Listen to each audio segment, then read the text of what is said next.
Prisonniers politiques au Maroc, libérés, prisonniers politiques au Maroc, libérés, prisonniers politiques au Maroc, libérés, prisonniers politiques au Maroc, libérés, prisonniers politiques au Maroc, libérés, prisonniers politiques au Maroc, libérés, prisonniers politiques au Maroc, libérés, prisonniers politiques au Maroc, libérés, prisonniers politiques au Maroc, libérés, prisonniers politiques au Maroc, libérés, prisonniers politiques au Maroc, libérés, prisonniers politiques au Maroc, libérés, prisonniers politiques au Maroc, libérés, prisonniers politiques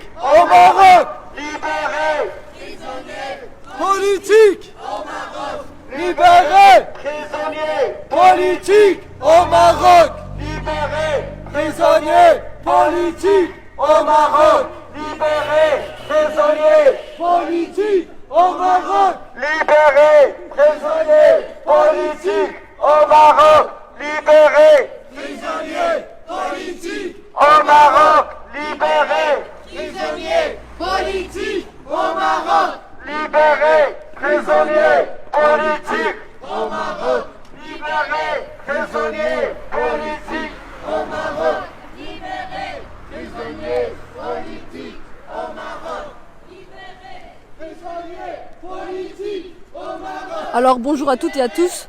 Aujourd'hui nous sommes devant le consulat marocain pour demander la libération immédiate d'Omar Hadi.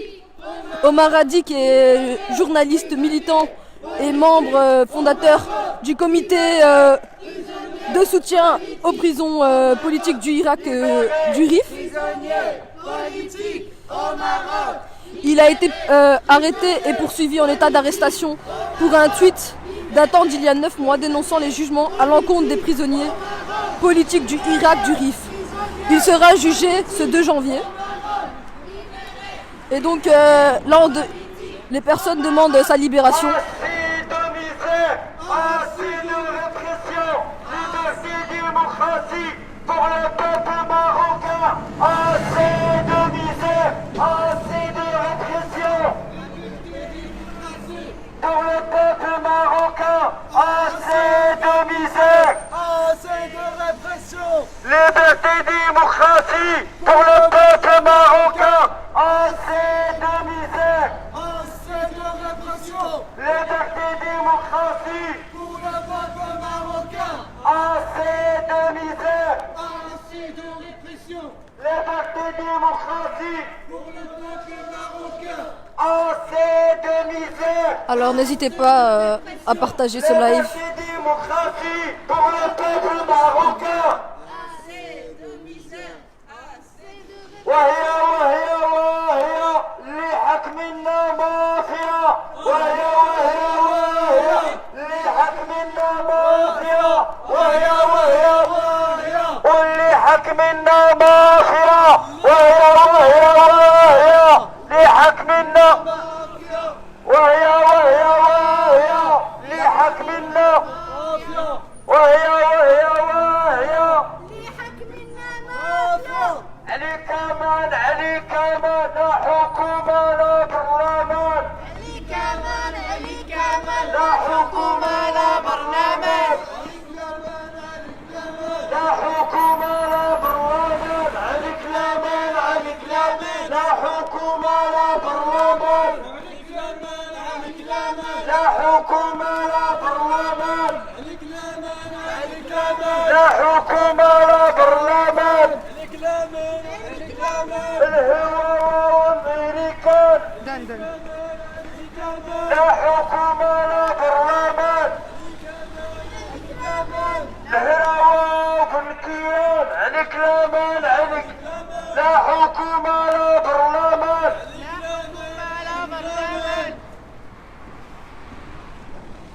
اعتقلوهم قطعوهم ولاد الشعب خلفوهم اعتقلوهم قطعوهم ولاد الشعب خلفوهم اعتقلوهم الشعب خلفوهم واعتقلوهم ادموهم ولاد الشعب خلفوهم واعتقلوهم ادموهم ولاد الشعب خلفوهم عاش الشعب واساس عاش الشعب وعاش غاربة ماشي او باش غاربة ماشي او باش عاش الشعب واساس عاش الشعب وعاش غاربة ماشي او باش غاربة ماشي او باش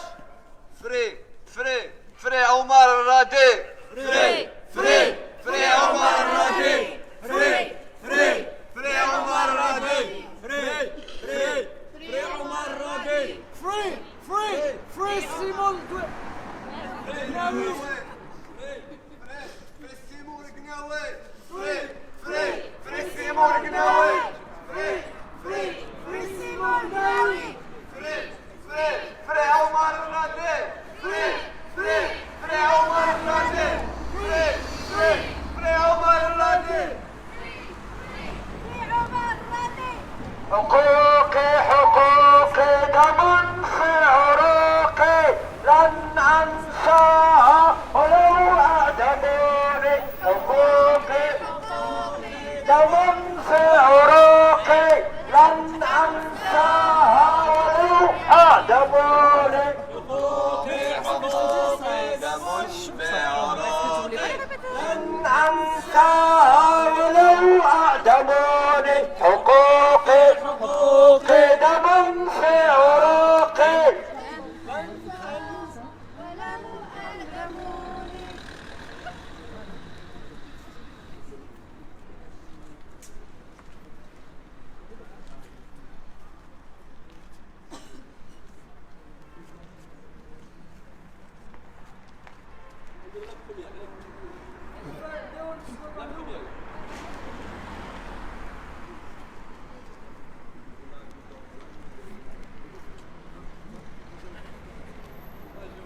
هذه واحد الاغنيه ديال الفريق رجاء البيضاوي يتضامنوا مع عمر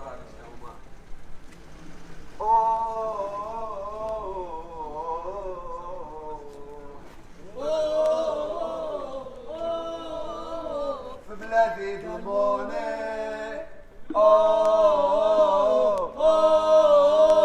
فري عمر الرادي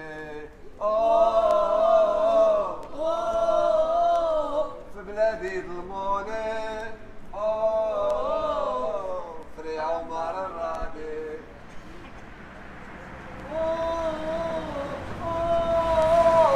في بلادي ظلموني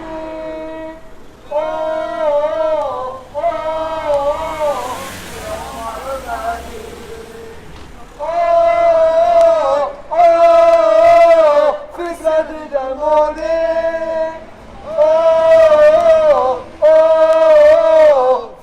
عمر الرادي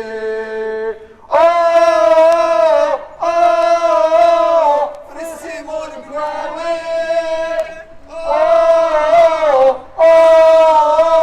فري الشعب المغربي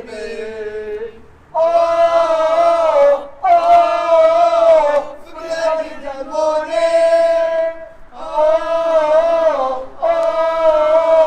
فري عمر الرادي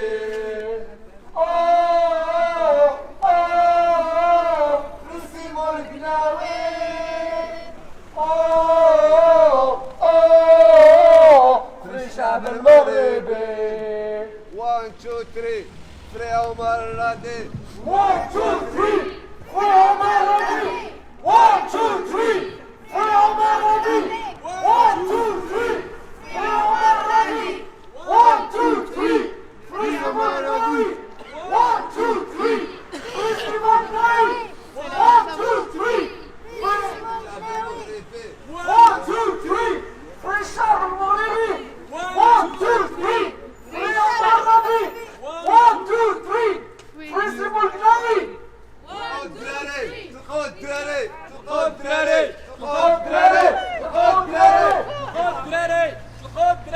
حرية العمر حرية العمر حرية العمر حرية حرية حرية حرية حرية حرية حرية حرية حرية حرية حرية Horia, ça veut dire liberté.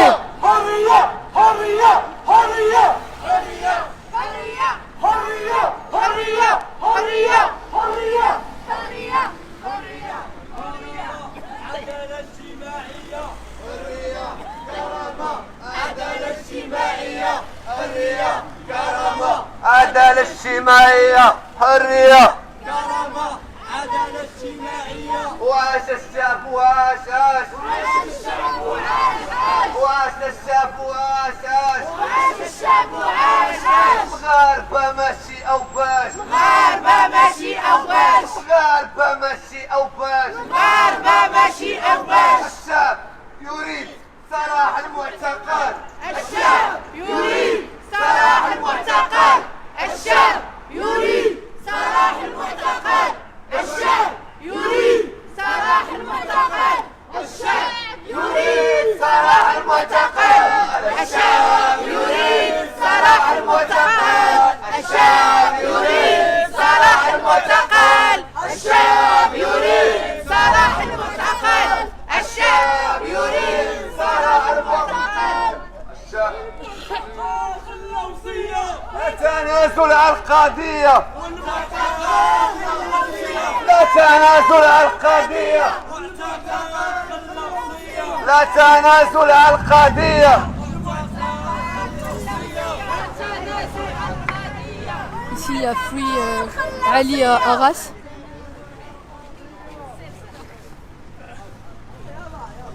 وعاش الشعب وعاش عاش الشعب وعاش عاش مغاربة ماشي أو باش المغاربة ماشي أو باش وعاش الشعب وعاش عاش الشعب وعاش عاش مغاربة ماشي أو باش المغاربة ماشي أو باش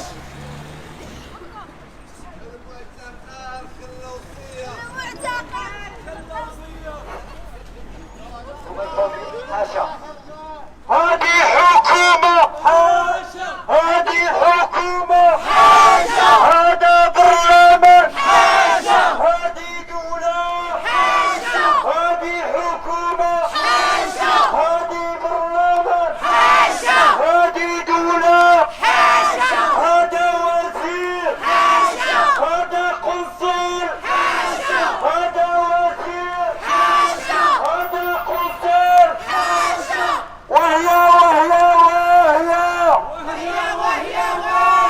واللي حكمنا مافيا وشعلوا فينا العافية وهي اللي حكمنا مافيا شعلوا فينا العافية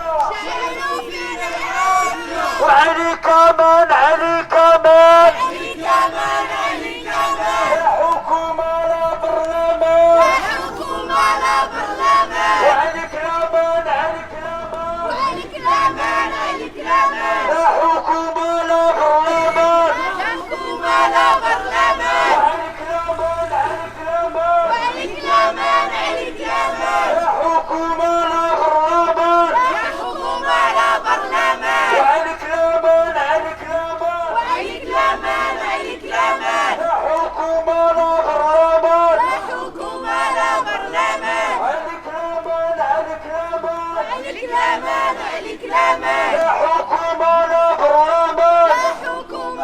برلمان المعتقل يا رفيق لازلنا على الطريق وسنواصل الطريق المعتقل يا رفيق ولازلنا على الطريق ومرضي يا رفيق ولازلنا على الطريق والقناوي يا رفيق ولازلنا على الطريق والسلفي يا رفيق ولازلنا على الطريق والمعتقل يا رفيق ولازلنا Alors n'hésitez pas à partager ce live, c'est important.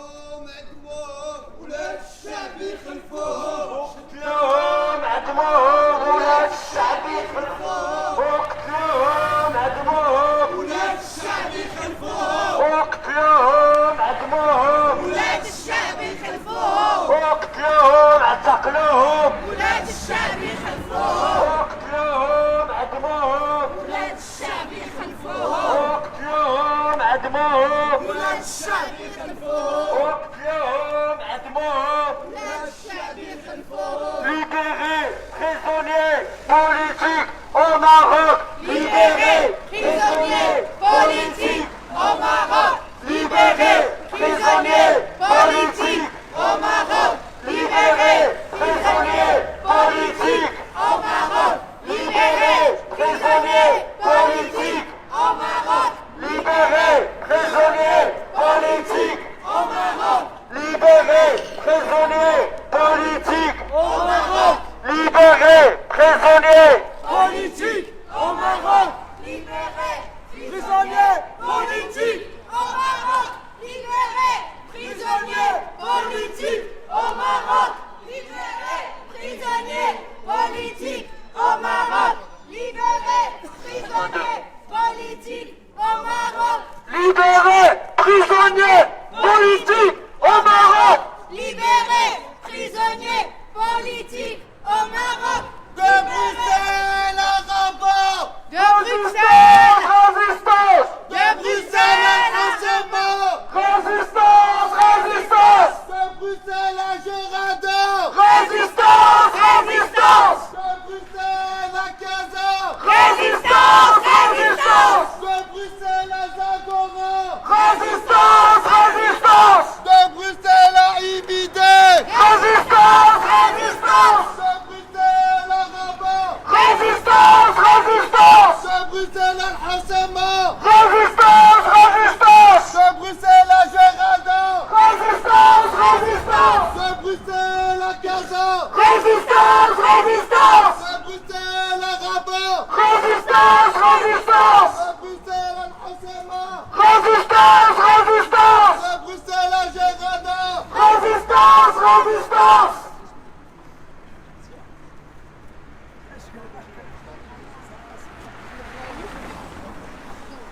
Libérez les prisonniers. Il y en a un, c'est vous dites. Non. Vous dites tous coupables. Tous coupables. Tous coupables! Moi je réponds de quoi? Et vous répondez de vouloir la liberté, de vouloir la dignité. De quoi? De vouloir la liberté! De vouloir la dignité! De quoi? De vouloir la liberté! De vouloir la dignité! Tous coupables. De quoi? De vouloir la liberté! De vouloir la dignité! Tous coupables. De quoi? De vouloir la liberté! De vouloir la dignité! Tous coupables de quoi? De vouloir la liberté! De vouloir la dignité! Tous coupables de quoi? De vouloir la liberté! De vouloir la dignité! Tous coupables de quoi? De vouloir la liberté! De vouloir la dignité! Tous coupables de quoi? De vouloir la liberté! De vouloir la dignité!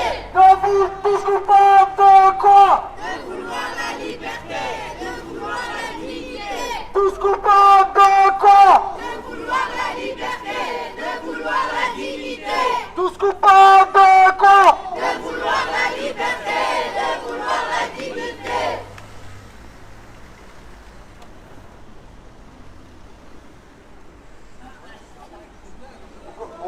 Beaucoup connaissent le y'en a marre, y'en a marre. Y'en a marre, y'en a marre. Y'en a marre, y'en a marre. Les prisonniers, la répression, l'humiliation, le hogla, la corruption, de la peur. C'est pas terrible, hein, les gars. Objectivement, c'est pas terrible. Hein. Y'en a marre, y'en a marre. C'est moi. Y'en a marre, y'en a marre. Y'en a marre, y'en a marre. Les prisonniers. La répression. L'humiliation. L'arrestation. Les prisonniers. L'humiliation. La répression. L'arrestation. Non, de la liberté, y'en a marre. Y'en a marre, y'en a marre. Y'en a marre, y'en a marre. Prisonniers. Y'en a marre. La répression. Y'en a marre. La répression. Y'en a marre. L'arrestation. Y'en a marre. L'humiliation. Y'en a marre. La répression. Y'en a marre. Les prisonniers. Y'en a marre. De la peur. Y'en a marre. De la honte. Y'en a marre. De la honte. Y'en a marre. De la honte. Y'en a marre. Y'en a marre. Les prisonniers. Y'en a marre. De la peur. Y'en a marre. De la honte. Y'en a marre. De la honte. Y'en a marre. Manifestation. Y'en a marre. De crier. Y'en a marre. De crier. Y'en a marre. Manifester. Y'en a marre. Y'en a marre. Allez, y'en a marre, y'en a marre. Y'en a marre, y'en a marre. Allez, y'en a marre, y'en a marre. Y'en a marre, y'en a marre. L'arrestation. L'arrestation. Au dépôt. La répression. Y'en a marre. La répression. La gouvernement. Allez, y'en a marre, y'en a marre. Au dépôt.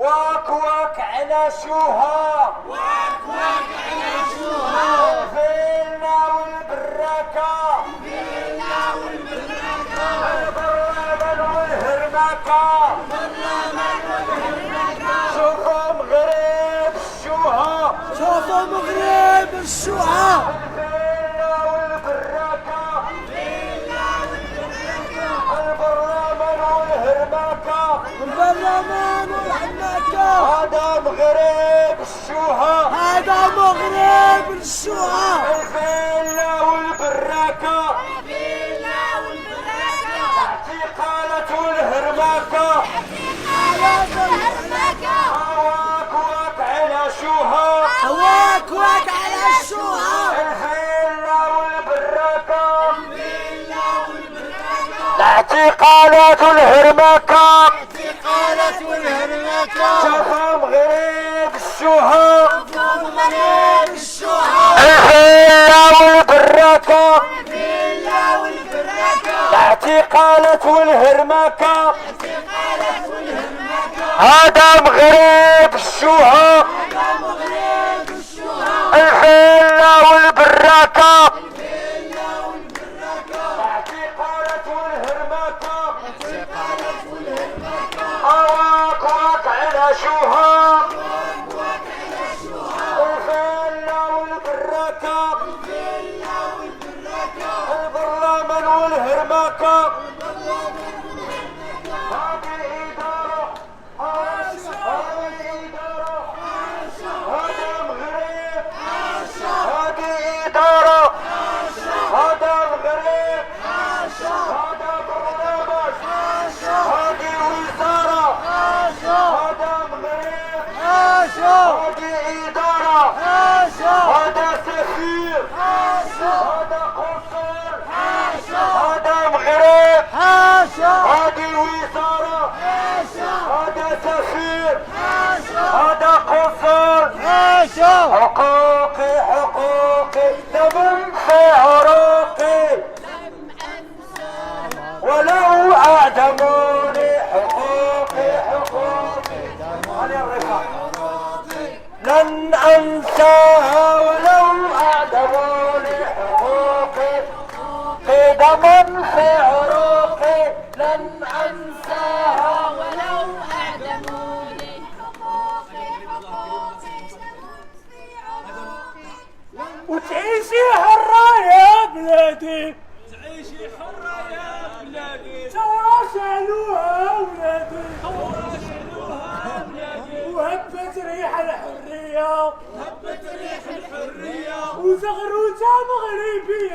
زغروطة مغربية للشهيد تحية للشهيد تحية المعتقل تحية المعتقل تحية وزغروطة مغربية زغروطة المغربية والمعتقل تحية المعتقل تحية وغير شدونا كاملين شدونا كاملين وكنا حاقدين كنا حاقدين وغير شدونا كاملين وغير شدونا كاملين حرية كرامة عدالة اجتماعية حرية كرامة عدالة اجتماعية وحرية كرامة عدالة اجتماعية حرية كرامة عدالة اجتماعية والفوسفات وجوج بحورة وعايشين عيشة مقهورة والفوسفات وجوج بحورة وعايشين عيشة مقهورة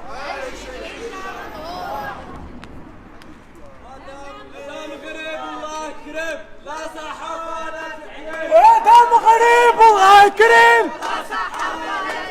وهذا مغرب الله يكرم لا صحافة لا تعليم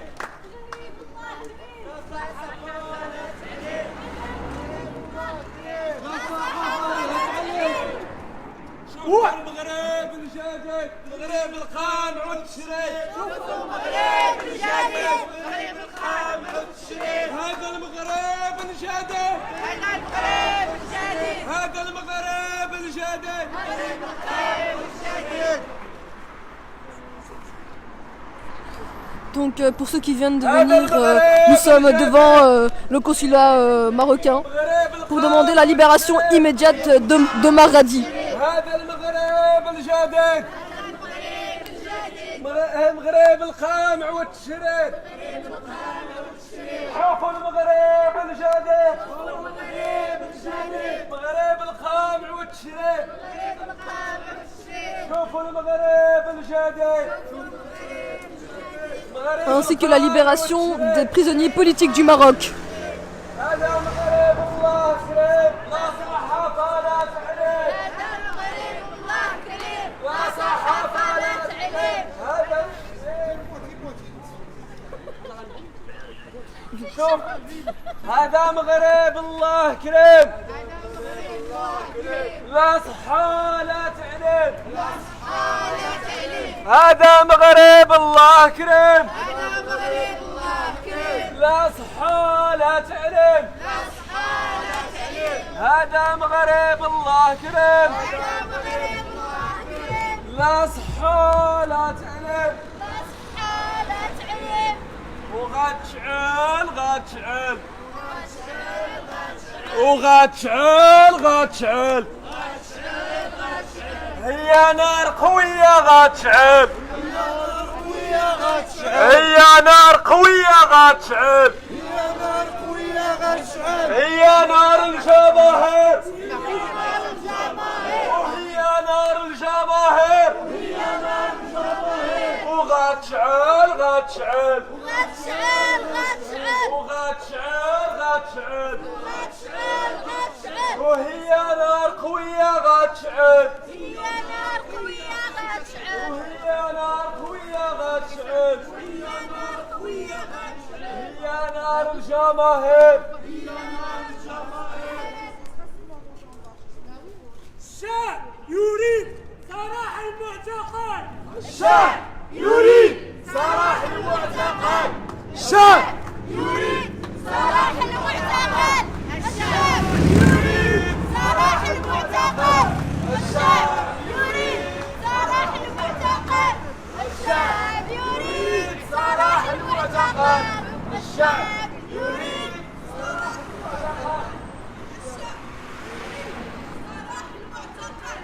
الشعب يريد سراح المعتقل الشعب يريد سراح المعتقل الشعب يريد سراح المعتقل الشعب يريد سراح المعتقل الشعب يريد سراح المعتقل الشعب يريد سراح المعتقل الشعب الشعب يريد سراح المعتقل. الشعب يريد سراح المعتقل. الشعب يريد سراح والمعتقل السياسي. الحرية الفورية.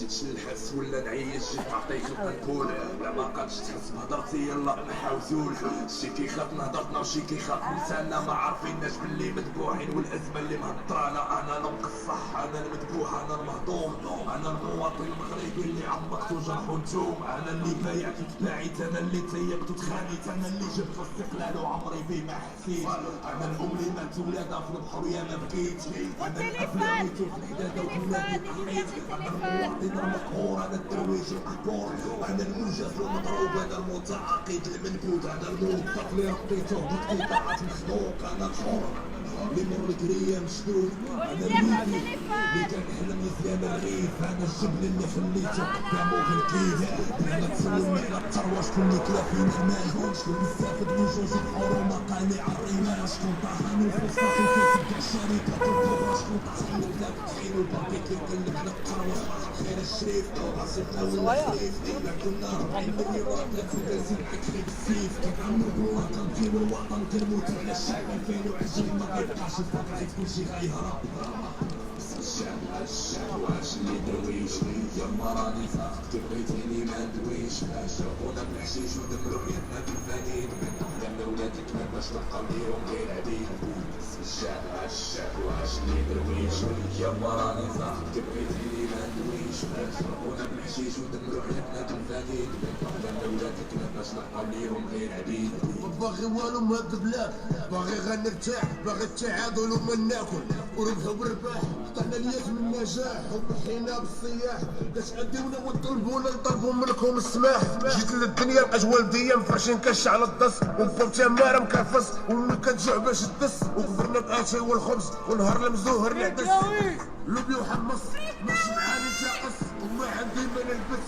خدمنا في يسمس تهرسنا ما بقينا الدفس معلمين وقاطعين الحس غادي نغشر بالحيط هكاكم مشينا للحبس اكتسبتونا الكرامه وكسرتو فينا النفس خسرنا معاكم العمر ما بقى ليا علاش نخاف حنايا مالين الدار وعيشونا فيها ضياف كيفاش غنحب هاد الوطن اللي هف عليا الكتاف حلت الدنيا في عيني حياة بدون هدف الشعب واش اللي درويش يما راني ساخط كي بغيتيني ما ندويش شرقونا بالحشيش ودمرو حياتنا بالفانيد من احلامنا ولاد الكلاب باش نبقاو ليهم غير عبيد الشعب واش اللي درويش يما راني ساخط كي بغيتيني ما ندويش شرقونا بالحشيش ودمرو حياتنا بالفانيد من احلامنا ولاد الكلاب باش نبقاو ليهم غير عبيد ربين عليا بلاد المي الصراط مشيت للشعرة تتعرفها من دمي رسالة جات كتاب القار رسالة جات مع الأمي اللي حاملنا حرامينا كنت كاملة غتسمي لا أمير المدمنين الإسلام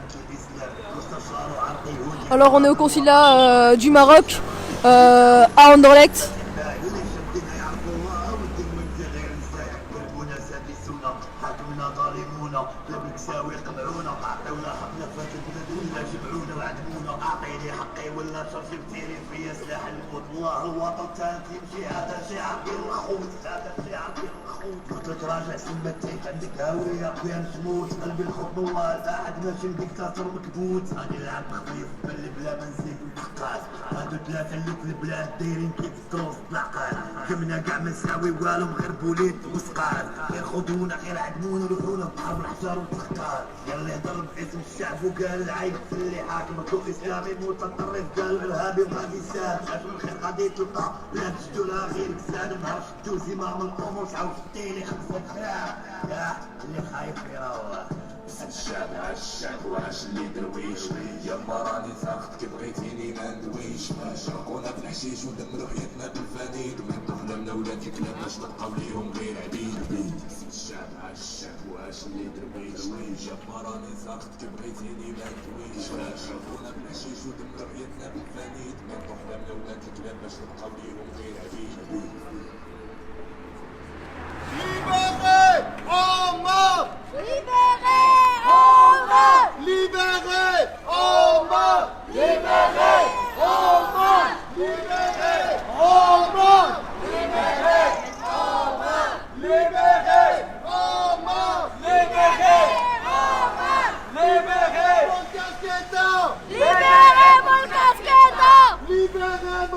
Keïta. Libérez Boubacar Keïta. Libérez Boubacar Keïta. Libérez Boubacar Keïta. Libérez Boubacar Keïta. Libérez Sibon Knaoué. Libérez Sibon Knaoué. Libérez Sibon Knaoué. Libérez Sibon Knaoué. Libérez Sibon Knaoué. Libérez Sibon Knaoué. Libérez Bouddha. Libérez Bouddha. Libérez Bouddha. Libérez Bouddha. Libérez Bouddha. Libérez Bouddha. Libérez Libérez Zefzafé. Libérez Zefzafé. Libérez Zefzafé. Libérez Jada. Libérez Jada. Libérez Jada. Libérez Libérez Jada. Rif. Libérez Libérez Rif. Libérez Omar. Libérez Omar. Libérez Omar. Libérez Bouddha. Libérez Bouddha. Libérez Bouddha. Libérez Libérez Bouddha. Bouddha. Libérez Ali Arras. Libérez Libérez. Libérez Ladi. Libérez la rue. Libérez l'enfant. Libérez l'enfant. Libérez Mahdaoui. Libérez Nasrihi. Libérez prisonniers. Libérez prisonniers. Politiques au Maroc. Libérez prisonniers. Libérez Nasser.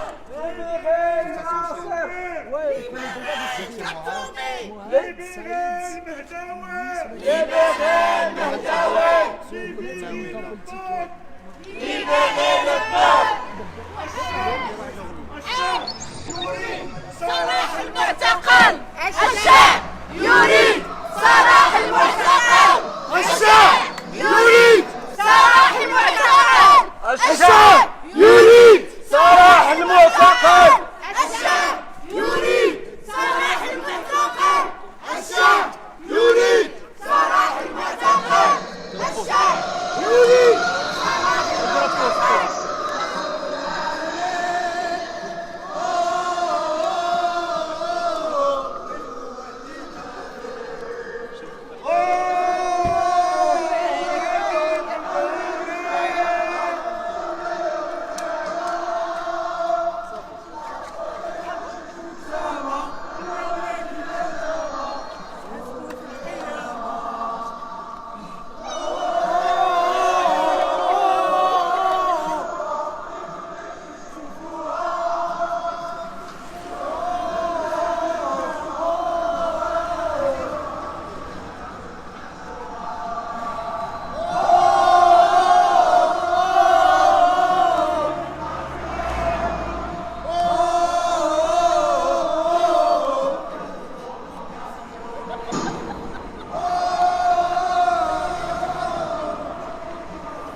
اليوم قبل غدا والحرية وانا بدا.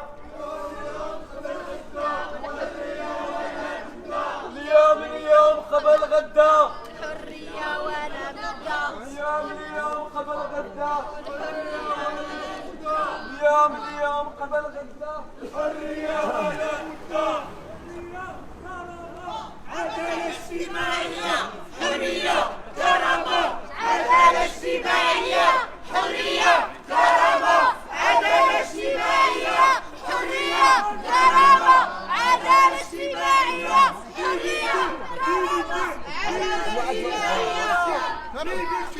Dignité, justice sociale. Liberté, dignité, justice sociale.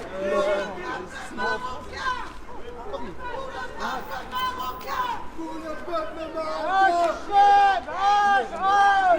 الشعب وعاش عاش الشعب وعاش ماشي أو بس. وعاش الشعب وعاش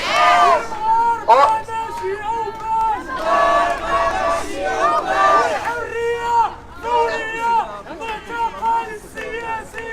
حرية حرية المعتقل السياسي. ثورية المعتقل السياسي. حرية المعتقل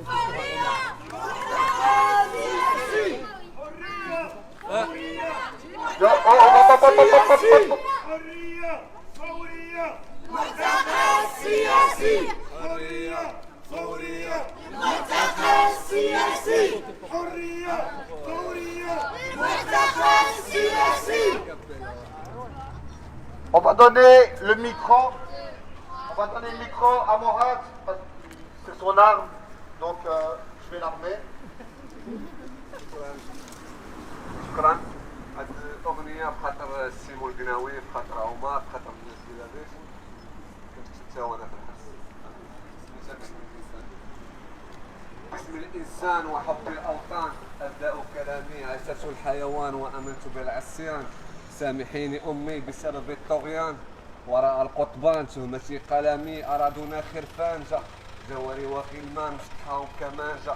تطال بي شعبي الكليف. واش عجبك قال بي طردنا الاستعمار فاتانا الاستحمار.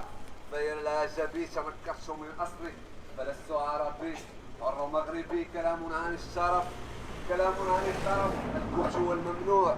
ممنوع من الكلام ممنوع من الاحلام ممنوع من السكوت ممنوع من الغرام شاهدين مكبوس. ممنوع من الحياة حي وانت كتموت. ممنوع من التفكير ممنوع من التعبير بحال الامطار. خطوط حمراء وحكام فقراء زرعوا الغباء فاصبحنا بؤساء. اخصاء الشعراء وتقديس البلداء. القمه العربيه اكبر تمثيليه فلسطين الدريه. الزوى العماريه وقعوا اتفاقيه في غرفه النكاح. عيدوا لنا السلاح ووضعوا الحدود.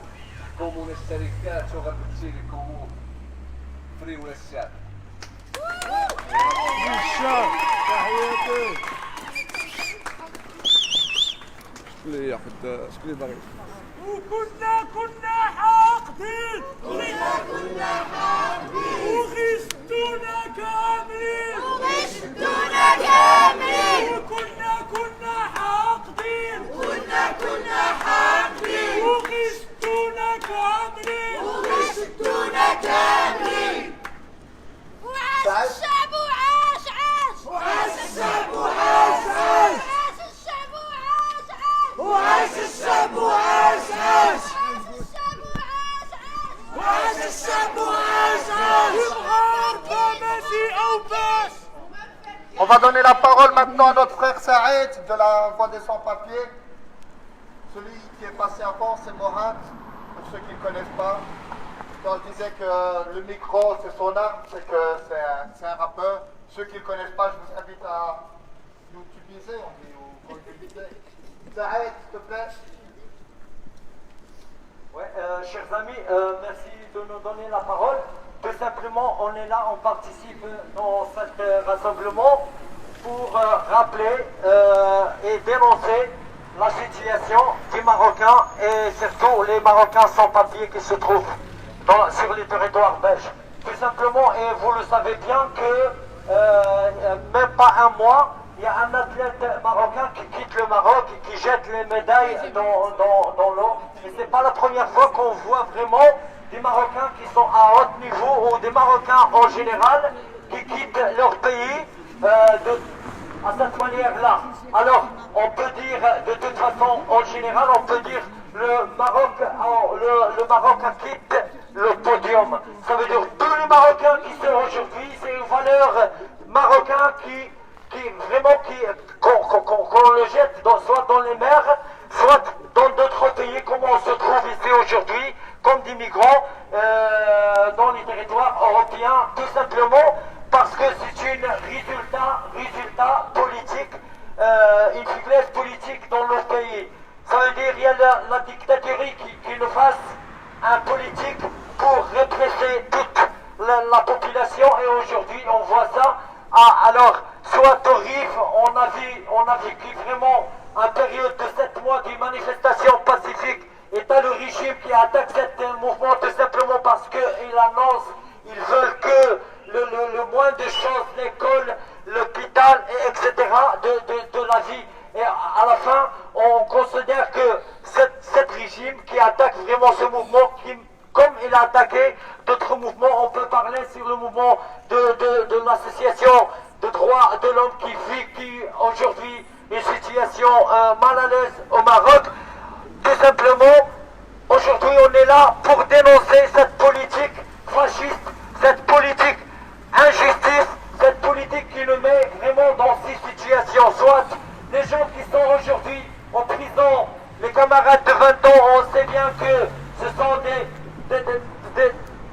des militants, ou ce sont des Maghrébins, ou ce sont des Marocains qui annoncent et qui veulent une autre vie dans le territoire marocain.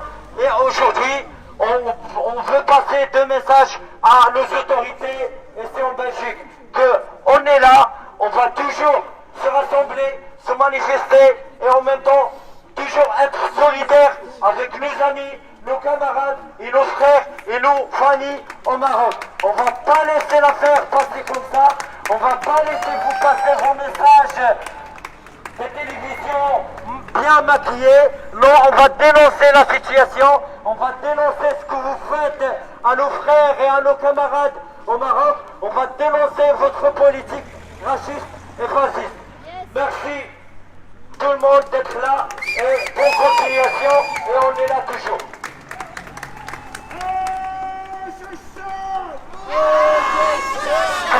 Si je peux me permettre.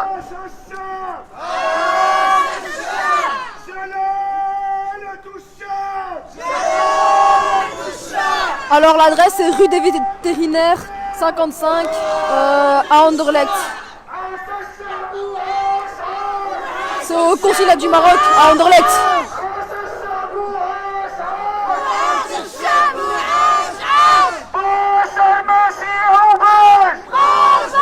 Si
un représentant l'association marocaine des droits humains veut venir dire un petit mot.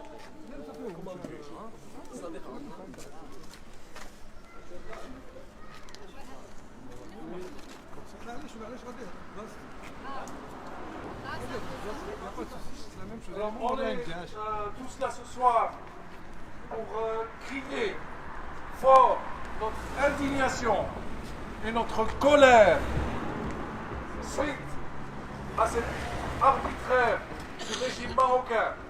Donc la dernière arrestation a été celle de Omar Radi, un journaliste, juste pour un tweet où il a exprimé son opinion. Et ce n'est que le dernier de toute une série dont nous avons cité les noms. Malheureusement, nous n'avons pas cité tous les noms, mais certains, dont Sekaki, Kouda Al-Ali, Nasser Zizavi qui est déjà en prison. Donc depuis 2018, on a déjà dépassé plus de 500 arrestations.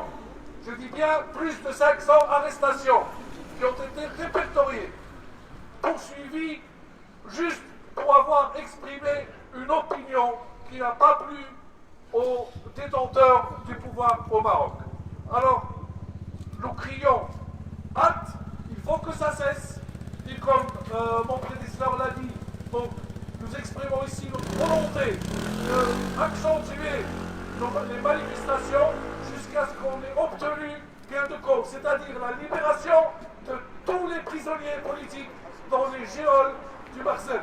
Ce pouvoir assassin, despotique, qui méprise les citoyens marocains et qui est en train de les soumettre à sa propre volonté, qui est la volonté de spolier les biens de ce peuple, les biens du pays, et qui réduit tout le peuple marocain à la misère. Nous avons été leurrés il y a quelques années avec une soi-disant transition. Et donc aujourd'hui, tout le monde voit bien que ce n'était qu'un leurre pour permettre donc l'accession au trône de Mohamed VI. Et qui nous a traités de la même façon que son père Hassan II, c'est-à-dire avec un grand mépris et un enrichissement personnel sans mesure, puisqu'il a dépassé les 6 milliards de dollars de fortune, alors que le peuple est en train de vivre dans une misère atroce et en absence des simples droits fondamentaux, dont la liberté d'expression. Donc, stop et halte, et nous continuerons, donc nous nous engageons à continuer la lutte jusqu'à ce que nos camarades dans les prisons soient libérés et jusqu'à ce que le peuple marocain recouvre sa liberté, sa dignité et sa souveraineté. Merci beaucoup.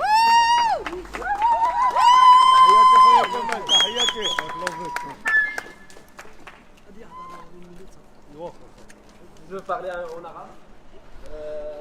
كنشكر كصديق العمر، كنشكر كل الحضور اللي حضر في هذه الوقفه الاحتجاجيه اللي كما قالوا الاخوان على اننا كننزلوا بالقمع اللي كيشهدوا المغرب، والقمع اللي ماشي جديد، لان اللي كان كيتوهم على ان المغرب كيمر من واحد الفتره ديال الانتقال الديمقراطي وعلى ان واحد المغرب جديد كيتفتح، هذا يعني بان بالملموس على ان النظام المغربي نظام بوليسي ديكتاتوري، يعني كيستعمل القمع صحيح على انه كان تزيين ديال الصوره ديال المغرب يعني في العقد الاخير يعني في الاعلام وفي مجموعه ديال الامور، ولكن بان بالملموس على ان المغرب من الشمال ديالو حتى الجنوب ديالو هو واحد السجن كبير اللي مشدودين فيه المغاربه، لا في الريف لا في جراده لا في زاكوره، ومؤخرا في طاطا اخر معتقل ماشي هو عمر، هو رشيد اللي كان كيصور واحد الحميه ديال الاماراتيين اللي اعتادوا نفسه في المنطقه ديال طاطا يعني في الصيد، وهذا جا كيصور بالتليفون ديالو وشدوا الدرك وغيتحاكم في نفس النهار اللي غيتحاكم فيه عمر اللي هو نهار 2 يناير. يعني السلسله ديال القمع هي مستمره، سلسله ديال النظام بوليسي ديكتاتوري هو مستمر في المغرب، لهذا الاصوات الحره في المغرب، في باريس، في بروكسل، في العالم كامله كتضامن مع المعتقلين مختلف تلويناتهم، مختلف مناطقهم، اللي كيقولوا لا لهذا النظام هذا اللي غادي بهذا يعني العبث كما كنقولوا، اللي الهدف الاساسي ديالو هو انه يحيد الخوف اللي كانت تحيد واحد نوعا ما في 20 فبراير كما شفتوا. كانت التحركات ديال الشعب المغربي وبدا كيتحيد شويه الخوف. المغرب رجع العهد ديالو القديم ديال انه كيقول لا يعلو شي صوت الا صوت ديال القمع، واللي دوار غير عبد. حنا هنا اليوم كما احرار في هذا الوقت هذا في اكادير، لان كاينه وقفه في نفس هذا الوقت اللي كنهضروا هنا، كاينه احرار اخرين كيتظاهروا في اكادير اللي كيتضامنوا مع الراضي وكيتضامنوا مع المعتقلين الكاملين اللي كاينين في السجون ديال المغرب. حنا كنقولوا لا والف لا على ان المغرب يرجع للعهد ديال السبعينات وديال الستينات، وعلى اننا عازمين على اننا نحرروا المعتقلين ديالنا، لان هذوك المعتقلين دخلوا للسجون باش يدافعوا على الحقوق ديالنا، باش يداروا السبيطارات، باش يدار التعليم، باش يكون المغرب ديال الجميع، مغرب ديال الفقراء، مغرب ديال الكادحين، ويتساووا فيه اللي كيملك واللي ما كيملكش. داكشي علاش اللي كيتضامن اليوم راه هو كيتضامن مع نفسه، وعلى اننا كنتضامنوا مع كلشي المعتقلين. جينا من اجل عمر، لان عمر عنده مصداقيه وعمر كلشي كيعرفوا، ولكن كنقول على ان القضيه ديال عمر غتخدم كلشي المعتقلين، لان هنا جايين على بوذا، جايين على مول كاسكيطا، جايين على الريف، جايين على جراده، جايين على جميع المعتقلين. يعني الحريه لجميع المعتقلين يعني بلا استثناء. اللي اساسي اللي خصنا نفهموه هو ان عمر ولا مول كاسكيطا ولا بوذا يعني تشدوا في السجن فقط من اجل حريه التعبير، فقط من اجل مغرب اخر، مغرب حر، مغرب يتساوى فيه الجميع، مغرب ديال العداله الاجتماعيه، مغرب ديال الحريه، مغرب اللي كيلقى فيه الفقير الخدمات الاجتماعيه وكيتساووا فيه جميع الطبقات الاجتماعيه اللي كاينه في المغرب. داكشي علاش كنقولوا على ان النضال ديالنا ما غيتوقفش اليوم، النضال ديالنا غيستمر مادام هذا النظام البوليسي الديكتاتوري كيستمر بنفس المنهجيه ديال القمع ديال كل الاصوات الحره. من يقول لا، اللي ما كينحس الصباط، اللي ما كيدخلش في السيستم هو اللي هو تيتقمع. داكشي علاش مادام كاين الفقر ومادام كاينه الفوارق راه غتبقى الاحتجاجات، مادام كاين هذا التسلط في جميع لا في الاداره لا في المعامل لا في القطاعات كامله راه غتبقى الاحتجاجات.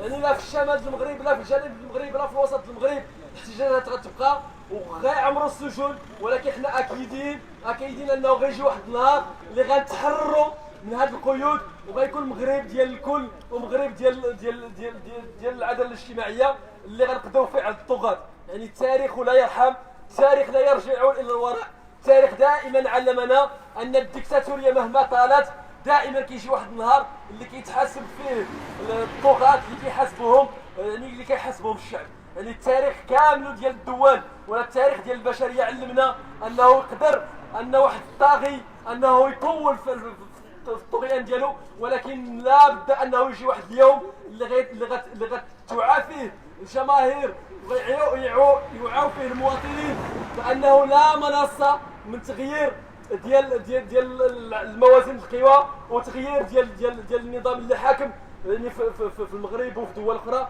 يعني دائما نقولها على ان النضال راه ما يتوقفش، وعلى ان الاحتجاجات ما غاديش توقف، وما غيكونش عمر هو الاخر، غيكونوا معتقلين اخرين، وما غاديش تكون هذه الوقفه هي الاخرى، غيكون تضامن اخر في جميع البقاع، لان الاحرار راهما احرار، والاحرار دائما يقفون بجانب الاحرار، ودائما العبيد يبقون عبيد ويصطفون الى جانب العبيد. يعني المغرب يعني باش ما نطولش على ان المغرب من شماله لجنوبه راه عارفين شنو كاين في المغرب. المغرب كله فساد، كله ديكتاتوريه، كله قمع. يعني غيجي واحد النهار اللي غيتحرروا فيه. وكنحييكم يعني بحراره واشد على ايديكم، ونقول على ان القضيه ديال عمر والقضيه ديال المعتقلين لن تنتهي هنا، غيكونوا وقفات، غيكونوا مسيرات، وغتستمر المسيره يعني حتى تحقيق ديال النصر وتحقيق ديال الحريه. وتحيه للجميع. الشعب عاش عاش مغاربة ماشي أو باش. Maintenant, on va donner la parole à Wafi avec une certaine expérience de la prison marocaine. Je ne connais pas Wafi, je me rappelle qu'il y a quelques mois, je pense, j'ai partagé l'information d'un citoyen belgo-marocain en prison au Maroc. Et donc je pense que Wafi va nous rappeler un petit peu l'importance pour nous, parce que certains peuvent penser ne pas être concernés en tant que Belge, soi-disant. Wafi va nous expliquer, je pense, qu'on est tous concernés. Et si vous n'êtes pas concernés, c'est peut-être votre enfant, c'est peut-être votre voisin, c'est peut-être votre cousin. Mais en tout cas, aujourd'hui, n'importe quel Marocain est en mandat d'arrêt quand il retourne dans son pays. Et voilà, je donne la parole à Wafi. On est content d'y aller une fois qu'on arrive là-bas. Exact. Lui, il soutenait le mouvement Rifin, on sortait dans les manifs. Et dès qu'elle a débarqué à la frontière entre Mlilia et Blensa, on lui a mis le monote et on l'a fait. Un an, elle a mangé 8 mois. Donc on est tous wanted, c'est ça qui dit. On est tous recherchés parce qu'on soutient le mouvement du RIF. Et le mouvement du RIF, le Hirak Shabi, le RIF, il a ses revendications. Et dans ces revendications, c'est honteux de demander ça. Des hôpitaux, des universités, normalement on doit déjà avoir ça au Maroc. Soi-disant c'est un pays développé ou en voie de développement. Le RIF il est sous-développé, il n'y a rien. Les gens ils ont le cancer, ils n'ont pas où aller soigner. Nous quand on voit ça dans les lives, ici en Belgique, que Nasser Zedzafi parle de la corruption, que tout l'argent qui vient dans le RIF est pris par une bande de voleurs qui est là-bas, nous ça nous révolte. Nous, ça nous révolte parce qu'on voit cette misère. On voit cette misère sur Internet. On voit cette misère quand on rentre dans le RIF. Parce qu'on aime bien nos terres. On aime bien rentrer chaque année voir nos familles qui sont là-bas. On a tous la famille là-bas. Mais ici, oui, on est belge. On est belge. On est fiers d'être belge parce qu'on a cette liberté. Cette liberté, on l'a plus dans le RIF. De se réunir comme ça, tous ensemble. De parler de ce qui se passe sur nos terres. C'est plus possible. Pourquoi? Parce qu'il y a une mafia qui gouverne. Il y a une mafia qui gouverne la mairie, il y a la mafia qui gouverne la région, il y a la mafia qui gouverne le parlement, il y a la mafia qui gouverne le palais. Et c'est la plus grosse mafia. Et nous, on parlait directement au roi. Et on n'a pas... Allez. Ouais. Ouais, voilà, par rapport au soutien du Hirak, c'est vrai. Par rapport au soutien du Hirak, au début du Hirak, nous on se voulait une opposition à tous ces mafias. On se voulait une opposition à tous ces mafias. Donc moi je suis descendu dans le RIF, j'ai soutenu le Hirak du RIF durant le soulèvement qu'il y a eu en 2016, parce que j'appelle ça un soulèvement, c'est toute la ville qui sort. Allez, c'est tout le monde qui est là dans la manifestation. Juste qu'ils envoient l'armée. Ils envoient l'armée, plus de 80 000, ils ont stoppé tout ce Hirak. Ils ont commencé à casser des portes sur les gens, à rentrer dans des familles, à leur mettre la pression aussi dans les mosquées. Et tout ça, nous, on n'était pas d'accord. On voulait que ça continuait ce Hirak, donc on voulait quand même organiser des manifestations dans le RIF, que le Maroc reste démocratique malgré cette répression. C'est une répression terrible qu'il y a eu en 2016-2017. Et Quoi, tu as été arrêté? Ouais, ça c'est... Vas-y. Voilà. Mais Vas-y. je vous explique le cadre du Hirak. Ensuite, sur Facebook, on communiquait beaucoup sur Facebook. C'est le réseau social du Hirak Shabi en général. Et en juin 2018, je rentre pour aller faire la fête de l'Aïd avec ma famille. Et je me fais arrêter à la douane de Beninsar pour atteinte à la sûreté nationale et pour appel à la rébellion armée. Ils ont pris des posts sur Facebook que j'ai fait parce que j'ai une idéologie. Moi je ne suis pas royaliste, je suis républicain. Donc je publie beaucoup sur l'idéologie républicaine et surtout les républicains rifins. On m'a reproché d'être séparatiste, d'atteindre à l'unité nationale et à la sûreté nationale et à l'appel à la rébellion parce que j'ai partagé une photo des Amazirs de Libye qui se sont défendus militairement. Ils me l'ont ressorti comme atteinte à la sûreté nationale et appel à la rébellion. Donc voilà, donc si quelqu'un partage quelque chose sur Facebook ou bien s'exprime sur Facebook, il doit faire attention ici, même si vous êtes belge, n'oubliez pas que vous êtes marocain. Et que la nationalité marocaine nous colle à la peau parce que c'est celle de nos parents. On est marocain par nos parents. Oui, je suis bulgo-marocain. Donc on a la double nationalité. Et c'est le malheur aussi de Ali Arras. Il ne faut pas oublier Ali Arras, qui est aussi dans les prisons, qui ont été torturés. 12 ans. Il a été torturé, il a passé les 12 ans et ils lui ont même pas pardonné un mois ou deux. Donc il va passer les 12 ans entièrement. Parce que voilà, il a dit non à ce système, non à cette dictature, et surtout non à la torture, parce qu'ils se sont fait torturer. Il ne faut pas oublier que nous, ici en Belgique, on est sortis parce qu'ils se sont fait torturer, ils se sont fait arrêter. Sinon, il n'y avait pas de Hirak ici en Europe. Il y avait des comités, Maxime Fegler, ils faisaient avec des rassemblements pour la mort de Maxime Fegler, le poissonnier qui a été tué, enfin le marchand de poissons qui a été tué à Al-Hoceima. Mais nous, on est sortis pour ce Hirak, pour ces gens qui sont en prison. Tant qu'ils sont en prison, on va encore sortir, on fait des rassemblements devant l'ambassade du Maroc. C'est vrai que c'est la première fois qu'on vient ici mais c'est fermé. Devant, et c'est dommage que c'est fermé. Le consulat, on nous a alors dit pour avoir justement l'autorisation de manifester ici en tant que le Hirak Shabi de Bruxelles, on nous demande d'introduire l'autorisation 45 jours avant. Donc voilà, il y a le problème qu'on a de manifester ici. Sinon, nous on viendra. Si vous manifestez ici pour n'importe quel Ould Shab, on est avec vous. Aujourd'hui, on est venu pour Omar Ravi. Et c'est honteux qu'ils ont arrêté un journaliste comme Omar Ravi. Notre soutien total à Omar Ravi parce qu'il s'est fait arrêter lui aussi pour un tweet qui a dit il y a 9 mois. On peut vous sortir aussi un truc d'il y a 10 ans. Donc on dit stop à cette répression. Et merci. Merci. Il soulève quand même quelques points. Wafi, qu'on devra, à un moment ou l'autre, mettre sur la table. Ça ne pourra pas durer éternellement. Wafi, il n'est pas juste marocain. Certes, on est marocain, mais on est aussi belge. Wafi est belge. Ali Arras est belge. Je suis belge. Mes enfants sont belges et belgo-marocains. L'un n'empêche pas l'autre.